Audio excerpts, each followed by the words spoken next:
I'm Richard Porter. I'm Jonny Smith. And this is Smith and Sniff on the other side of things, in which we answer questions from a live audience.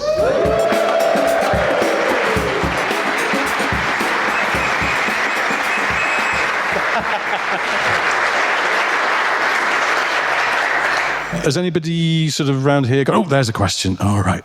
Okay, I've got a Ross Kemp related question. So I thought that might be helpful. Because we did speak about him, well, it'll be last week now, won't it? But it was actually an hour ago or whatever. But so he actually was on Top Gear, I think, because you were reviewing some like kind of normal car and you were talking about the boot space and you opened up the boot and you were like, yeah, it's got enough space in the boot for Ross Kemp, and you open the boot and he's in there. I just kind of wondered, how did that come about? Like, you obviously got hold of Ross Kemp somehow. Maybe you kidnapped him or something, I don't know. That was the Suzuki Swift, wasn't it? Was it? Second-gen Twingo in Belfast. That came about because I find Ross Kemp amusing. And I can't remember if that's the first time we sort of stupidly put a celebrity in one of those kind of thorough car test films, but I remember there was this conversation about, you should open the boot and there should be a celebrity in there. And Jeremy went, yeah, that's funny. And I went, and it should be Ross Kemp, really. And he went, yes. And I was like, well, you know Ross Kemp, you can ask Ross Kemp. And he went, fine, I'll ask Ross. He texted Ross Kemp right there and then. We didn't hear back. And then we're sitting there and someone went, oh, you know, maybe it should be so-and-so, and it should be so-and-so. And Jeremy went, no, they're not as funny as Ross Kemp. For some reason, I remember this, because he went, for some reason, this only works with Ross Kemp. And then sure enough, Ross Kemp wrote back and went, yeah, I'll do it. And we went, brilliant. So, did you have to check that he fitted, though? I think we might have done. I think we might have borrowed a Twingo ahead of filming and gone round to Ross Kemp's house and invited him to get in the boot. And we did it, and he was a great sport, and we did it. It was a bit of a cheat. He didn't have to go to Belfast to do it. We did it all at Ross's house, because you only had to see him in the boot. And then, at the end, it looked like the car had gone into the harbour and Ross had perished. But then we were doing another one of those tests a bit later on, and we went, we should do a callback. Let's open the boot and go, and using the industry standard measure, you can see there's room for Ross Kemp. And Jeremy messaged Ross Kemp and heard nothing back, and messaged him again, We went, what's going on with Ross Kemp? Because we're going to film this next week. And he was like, I have no idea. I might just have to ring him. Someone in the office went, well, we could get so-and-so, we get so-and-so. And again, Jeremy went, no, it doesn't work unless it's Ross Kemp. It has to be Ross Kemp, the industry standard measure of boot space. So Jeremy rang Ross Kemp and went, hey, Ross, I've been messaging you. Would you come and do that gag in the boot again? And Ross Kemp went, no, sorry, mate, I don't want to be typecast. No. And he refused to do it. Didn't know that. Bloody actors. That's brilliant. Do we have any other questions? Oh, I've seen a hand go up at the back here. Running. Oh, I've got something for you, Rich. I just remembered. What, now I've gone to the back of the room? Yeah, it's down here. Somewhere down here. Sorry, would you like to ask your question? Guys. Yeah. So I've heard that motoring journalists occasionally get to see cars well in advance of the public. Do you know of any cars that have been shown to the motoring press and then have received such a bad backlash that they've been canned before they see the light of day? That's a really good question. Oh. Well, I mean, it wasn't a bad car, but then it's been revealed with one name and then the name's been quickly changed, which happened recently. Oh, with the Alfa, yeah. The Alfa Romeo Electric, which is the Junior now, but it was the Milano. The Milano. That's the second time they've tried to call a car Milano and then bailed out. Yeah. Because the Giulietta was going to be the Milano.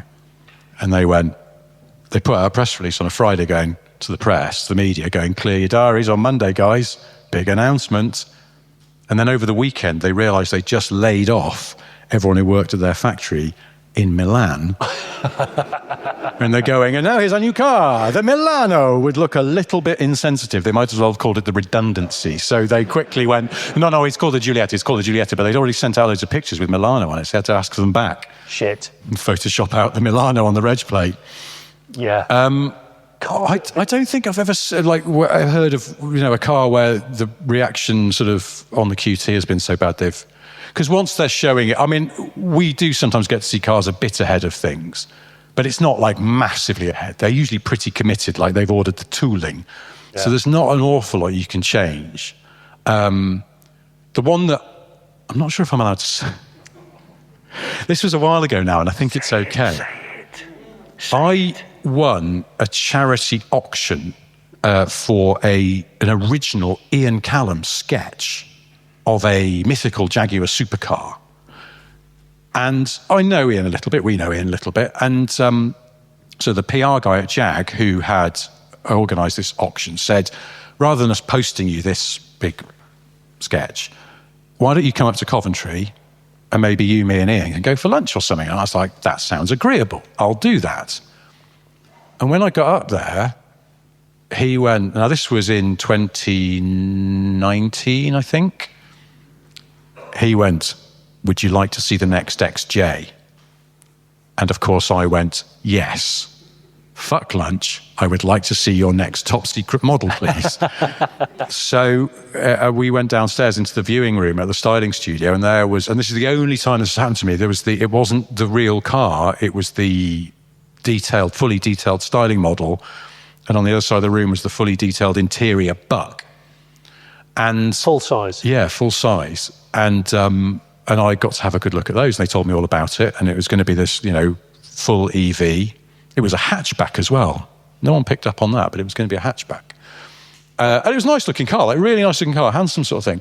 And then they cancelled it. And so I was going around going, I've seen something no one else has seen. And then, they fucking cancelled it. That's no fun. And actually, recently, a picture of a proper prototype of that car, because this was so they hadn't got any visually representative prototypes when I saw it. And then they made some, and they were developing it, and then they cancelled it. And a photo leaked quite recently of one of those prototypes in a workshop, but a really unflattering photo. And everyone was going, I'm glad they cancelled it. It looks shit. And I was a bit like, no, it's not fair. It actually looked much better than that. But I'm not supposed to be able to say that because I think I signed an NDA or something. Oh, well. Not allowed to say. Yeah. I don't know if I've seen a car that early, or definitely not one that's ended up not coming to fruition. I don't think I have, I don't think I have. I know of somebody, a car journalist, who went to, it might have been Fiat, or no, I think it was one of the design studios in Italy, and they were shown into a room, but they'd forgotten to remove the styling model for what became the Fiat Cinquecento, I think. And they went, ooh, this is interesting. And they were hurriedly bundled out of the room. And this Italian guy went, please do not tell anyone about this. It would be very bad for us. Oh, really? So, yeah. Really? Yeah. And so he didn't. Well, except he told everybody he knew in the car world, because he was a bit like, they really fucked up there. Please go into this room. No, please leave this room immediately. It's not entirely related, but I filmed a thing for Fifth Gear at Batoni, and we drove that Aston shooting brake 2+2 thing that they made. I think it was Batoni. And a week after we finished filming there, they went bust. Even though we'd done the whole thing about, hey, it's a great coach building company that did all these amazing things. And they hadn't told us all along that they knew they were fucked. And we filmed this whole thing and they were like, yeah, we're dead, we're missing guys. So it felt quite special because there was a lot of cool stuff there. And that Aston, they let me drive it. But I had to do a 3-point turn in a really small lane in front of someone's cottage, and it was extremely dangerous, but I couldn't find anywhere else to turn it around, and the camera guy was shouting at me to come back, and I was like, I can't. I had this person, a Clio, come around the corner, base model Clio. It very nearly T-boned me, and I'm so glad they didn't, because that was a one-off, that car, which does still exist, but not entirely the same, but... That's not unlike the experience I had in March 2005. I was, as it turns out, the last journalist ever to be officially invited up to Longbridge to have a chat with them about how bright their future was. Really? Wah, wah, wah, wah. I genuinely didn't see that coming. They talked a good game about how everything was going to be great. And that was it? Yeah. Brilliant. And then like 2 or 3 weeks later, what? I don't understand. Everything's fine. Do we have any more questions? Oh, there's one on the aisle here. I'm going to go for that because I'm lazy. You're going to take these edible flutes with you? You really ought to. Anyone fancy it? You do. Have you already had one, have you? No, all right. Just asking. Still, if you're going to go again. Anyone? When you're ready, Joe. Yeah, sorry. Still on the subject of unreleased cars, what concept cars, like, that never actually came to fruition? Like, I always missed the Nissan IDX, I think it was. Kind of like the Datsun 510 sort of concept they did. Oh, yeah, that was amazing. That was a really good concept. Yeah, and on a Nissan tip, the mid-4, do you know that, of the 80s, like mid-engine sort of sports car, supercar? They had 2 goes at it. Yeah. Because the first one, they went, we're going to do a Ferrari 328. It did look a bit like a Ferrari 328. And they went, actually, do you know what? We're going to aim a bit higher. Porsche 959. So they went back and they re-engineered it and made it four-wheel drive, made it really, really advanced. And they went, actually, no, let's go really big. Ferrari F40. And then the Japanese economy burst and they gave up. But I'd love to have seen that. It looked mega. Second one particularly. Yeah. And, sorry, I'll let you. The other one, this from being a kid, Peugeot had a great history in the 80s, 90s and 2000s of doing amazing concept cars and then going, right, that's it, locking it away. Here's a 3008. Well, but in the 80s, they did a concept car called the Quasar, which at the time looked freaking brilliant. As a kid, I thought that was the most amazing thing in the world. Yeah. But they never made it. What was the thing that Peugeot did quite recently, which looked like the old 304 or 5? They did a really good concept car quite recently. It was mega. Did they? Almost as good as the Hyundai N74 coupe thing, which they keep telling me they are going to build. Yeah, I think, are they? I think they are. I really think, well, they do every other batshit style design. They might as well do that one as well. They are rocking. Their design generally. I had dinner in America with one of their senior design guys who's British. He's called Simon. Sweet guy. And I was going for dinner with a mate in Los Angeles, and he said, I've got a couple of other people coming down. And one of them turned out to be the like sort of head or second in charge at Hyundai Design. But it was slightly awkward because there were 4 British guys sitting around this table, but he'd brought his translator because he was in town on business. And there was no translating to be done because we were all speaking the same language. And bless her, this young Korean woman was just sitting there and she must have been bored out of her head while we were going, well, of course, I think you'll find they changed the wheelbase a little bit. She's like, oh my Christ, shoot me now.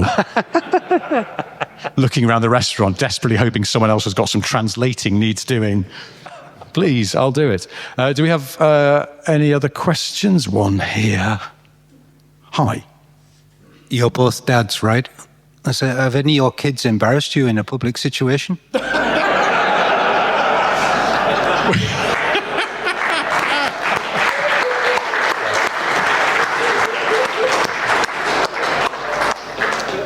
Oh, yeah. Yeah, my son's got an exploded diagram of a overdrive unit from a Triumph Dolomite on his back. It's weird. He's only 10. My son, when he was about the same height as a cash machine, keyboard, he leant over while I was getting some cash out and went, so, 173, I went, for fuck's sake. So I had to instantly change my PIN number, and he was really upset because I was so angry with him and he didn't really get it. So he learned that one pretty quick. And then he had your pin tattooed on his arm, and it's even more annoying. Yeah, that was interesting. I think I've embarrassed my children more than they've embarrassed me, I suspect. Yeah. So also, your kids are a little bit older than mine, but I realise as they get older, it almost becomes a sport, doesn't it, for the keen dad? Oh, yeah. Just how can I make this more awkward in front of their friends? My daughter's 16 this year, and she used to give me a list of cars to be picked up in at school and cars to not be picked up in at school. And it was very strict. And one day I had a bit of a logistical bastard meltdown thing going on, and I had to just take whatever was running. And it was one of the blacklisted cars. And I remember turning up at school, and there was a tear that just rolled down. The emoji mouth was totally straight, and she just got in the car and then just went, never pick me up in this ever again. What car was this? It was the Tokyo Taxi. Really? Yeah. But there's good news. a couple of her friends saw her being picked up in said Tokyo taxi. 2 of them were lads, actually. And the next day, they went, is that like your dad's car? That thing that we saw, that Japanese thing? I went, yeah, it is, yeah. Oh, shit, yeah. And then they went, that's the most mega thing I've ever seen. Can I take a picture of it? So when I picked her up that night, not in a taxi, because I'd obviously got scorned for that, she went, do you know, taxi's not so bad, actually. in that real teenage way of just going, yeah. So now I'm okay. That one's back on the okay list. So she's coming around. She'll learn. She'll learn. That'll learn her. Another question from... Oh, I can see a hand there. Hi. This question's more directed at Jonny. Oh, no. I get asked all the questions tonight. He's so much better at answering them. If one day you woke up and you say you had a horrendous head injury and you could only speak in 2 accents for the rest of your life, and the choices of those 2 accents are you're from the 1960s, okay, or the 2.2 Prelude guy, which one would you choose? Right. So I have to say, I have Excellent to speak question. like the rest of my life. Well, I think if I did Prelude Guy, it would be short-lived. I would start to get extremely annoyed with myself. Whereas I think I could probably wax a bit more lyrically with 60s person. So I think I would go with 60s person. Although people would think that I'd been reincarnated. You know, like a 150-year-old man. I don't know. In a middle-aged person's body. I don't know. I think it could open some doors. Do you? You'd probably have to start dressing to match your voice, though. I would. I'd be like the Francis Bourgeois of the kind of of the horseless carriage world. Is that an expression? Dress for the voice you want? I don't know. No, I don't think I it would is. try it. I'd bloody try it. I might have mentioned My on the podcast. repertoire with 2.2 guy, I think the repertoire is slim. But presumably you'd have to expand it to the things you would normally say in everyday life, like can't be expanded, yeah. do you have these in a won't size expand. 11 and things like that? You keep big- saying 2.2. There's big dogs here in the hood, and they're coming out with like RS3s, AMG shit, like fast cars, yeah, 4-wheel drive, you know what I'm saying? Big grip, big boost. My domination is under threat, you get me? Believe, there's 2 things I got to do. I either go from 2.2 up to 2.4. Fuck that, I'm not doing that. Or I get a new rev counter fitted that goes even higher than the other one. And therefore I go even quicker, yeah? That is the solution. So his repertoire is quite slim, I would say. I suppose, yeah. I actually got raced by someone in Coventry. Last weekend, I took a detour through Coventry. Don't ask why, it's boring. And someone in a Golf R came in hot and would not leave me alone, like a wasp around a fluty lolly. It was unbelievable. They would not leave me alone. They are the new Peni of the urban landscape, aren't they, the Golf R drivers? Because I was coming back from a gig in Cardiff on Friday night and I got buzzed by a Golf R in Cardiff city centre driving in a maxi flute style. I don't know whether it's just getting old, but I was honestly outraged at how fast they were going round. It's 20, it's a 20 limit, and they were going, yeah. Fuck knows how fast. If you wanted to buy a second-hand Golf R in immaculate condition today, I'd say it's impossible. It's impossible. Never raced or rallied through Cardiff city centre. Driven so badly. Yeah, they are driven badly, aren't they? Yeah. I've mentioned on the podcast before, I have quite a lot of mostly irrational fears, bird flying into the side of my head and all that stuff. And one of my other low-level irrational fears is that one day I have a stroke and when I wake up again, I can only speak in an accent that seems culturally insensitive. And I know this is unlikely to happen, but not impossible. Either that or I wake up and I can only speak Welsh, but I don't know any Welsh, so I don't know where that would go. Or what about if you said literally at the beginning or at the end of every sentence, and to be fair? That would be the other one, if I came to and I could only speak in annoying verbal tics and catchphrases from this podcast. But you knew it. I knew I could do it, but I was powerless to stop. Yeah. I'd be the worst. So I know you weren't asking me the question, but I'm giving you an answer anyway. I worry that I will have a stroke and only speak in like Jamaican patois or something like that, and it'll be extremely offensive and wrong, but I can't stop. It might happen, that's what I'm saying. Same as the bird in the temple, might happen.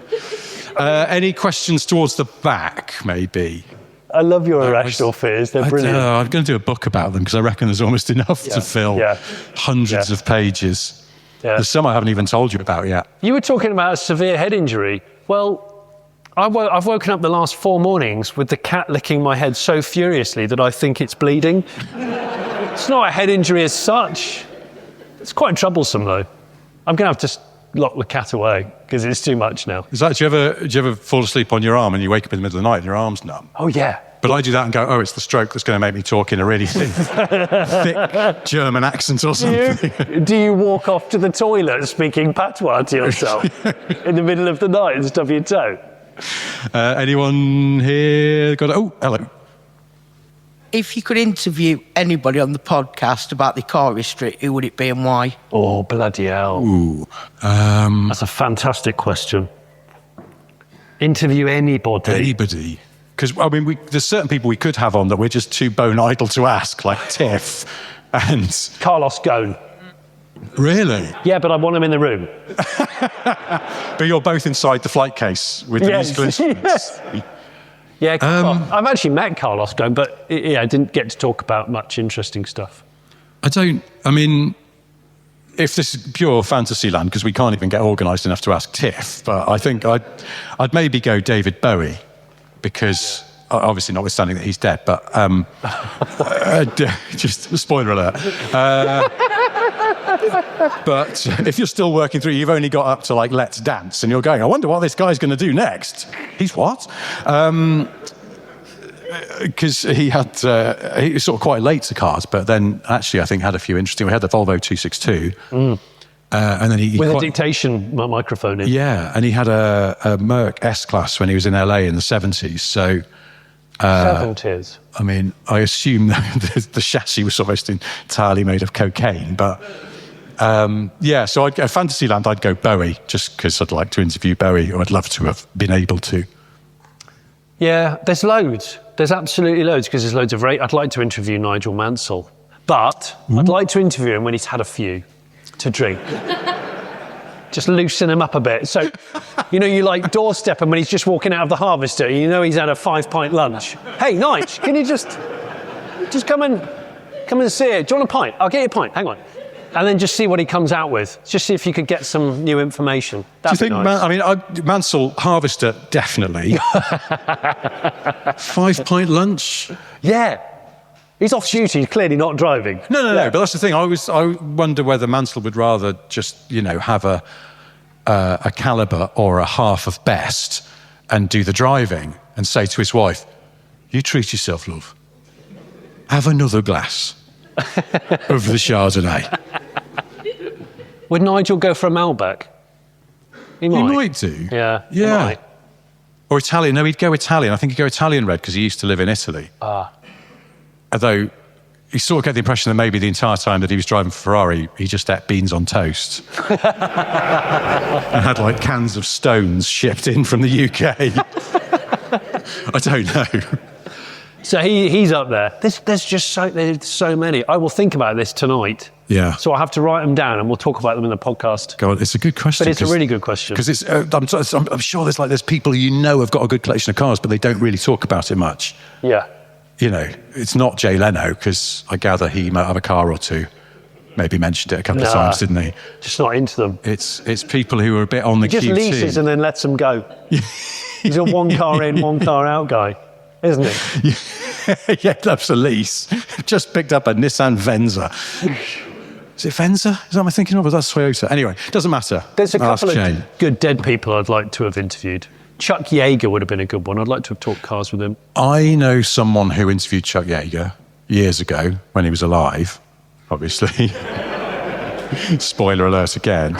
And apparently he was a bit of a knob. Oh, you can't say I'm just because you're disappointed you'll never get the chance. Don't worry about People it. say that about us sometimes. He was a bit of a knob. Went for a chat with Rich and Jonny and they were twats, actually. Yeah. But he was a supersonic knob. Oh, so that's... Yeah, we don't have that. We don't have that. Feeling supersonic. knob. Has anyone got a question? There we go. I've got a top on that says you can't drive a house, but you can live in a car. Yeah. What would be the best and worst cars to live in? Best and worst cars to live in. That's a good bloody hell. Well, so I've said it on the podcast before. I was going through a low patch once, and I spent a working week living in a Toyota Yaris Verso.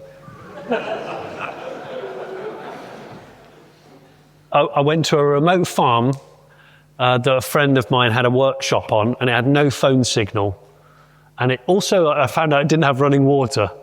So I spent the Yaris Verso? Well, no. I think it did on Spirit models and above. So I lived in that with a laptop, which I just used. This was in the days of DVDs. I took some films and watched them with a sleeping bag and just spent some quiet time. And weirdly, I remember it more than some holidays. But very strange. What were the DVDs then? They were proper films, not international graphic novels or anything. So, yeah, but like, I'm trying to think. Good cars to live in. What's around at the moment where the seats turn into a bed? See, MPVs are in danger of extinction, and I really hope they have a renaissance because they're genuinely useful. I think we've forgotten how cool they were in a utilitarian way. I've slept in my Honda Element. That's really good. It's really good in terms of bed space. Is it? Yeah. Oh, Element. Sorry, I was thinking of your Insight. No, that's a terrible one. That'd be awful. No, awful. Mixing up my Hondas. But you see, and there's a big homeless problem in America, and a lot of people save up and buy minivans, and they live in minivans. Yeah. Which, Chrysler Voyager. I mean, when was the last time you saw a Chrysler Voyager in the UK? God, I don't know. Apart from on... I do know. The Apprentice. What? Yes, on The Apprentice. just a series of business pricks getting out using their phones like that. I saw, the last time I saw a Chrysler Voyager, I think, was on my friend Mike's drive because he had one as a family car. It broke down. He hadn't bothered to get it fixed because they had another car, and it just sat on their drive. And when I went round there, he was using it. It was his daughter's birthday the following day. And so he was using it to temporarily store helium balloons in. It was a very good car for the job. Lots of room, sliding door so you can get them out. But a rather expensive way to store helium balloons. He could have just tied them to a chair. But that's the last time. In fact, I don't know. He may still have the Voyager on his drive. I've not asked him, actually, and I've been round there. Can you find out? Yeah, I'll find out. Actually, I need to drop him a line. I go, have you still got that Voyager on your drive? Is it still full of balloons? Worst one would be, I once did the Three Peaks Challenge. Actually, no, I didn't. I did a thing called the Thunder Walk, which is like across the Brecon Beacons, kind of 20 overnight walk. A Thunder Walk? Thunder Walk. That just sounds like something like you're massively pissed on a Friday night. And you've run out of money and your phone's got no bars. And you just have to do this. Or that, have you ever seen somebody being sick but they don't break stride? Wow, that's awful. That's a chin wiper, surely. I don't know, but it feels like... Anyway, but the Thunder Walk is not that. It's a big walk, and I was the support crew for some mates who were doing it, and I borrowed, before I had my Defender, I borrowed an old-school Defender 110, which was great for the job in many ways, but a bloody awful car to sleep in. Yeah, awful. Because it's not the room, the seats are very sort of bony. Yeah. And don't recline properly and stuff. So that was awful. So I'd say that actually is a surprisingly bad car to try and sleep in. Toyota Previa. Yeah, Prev. That's all you need. A Prev and some... You can create a rudimentary blackout window by just sort of licking tinfoil and sticking it over the glass. Don't ask me how I know. No. I was staying in a static caravan and my children couldn't sleep because the curtains were shit in this room, and so I just got some tinfoil from the kitchen and wet it and stick it to the... It's very good for blacking out light. Oh, it's a bit kidnappy, though. I wasn't kidnapping my own children. They were willfully coming to the Gower Peninsula with me.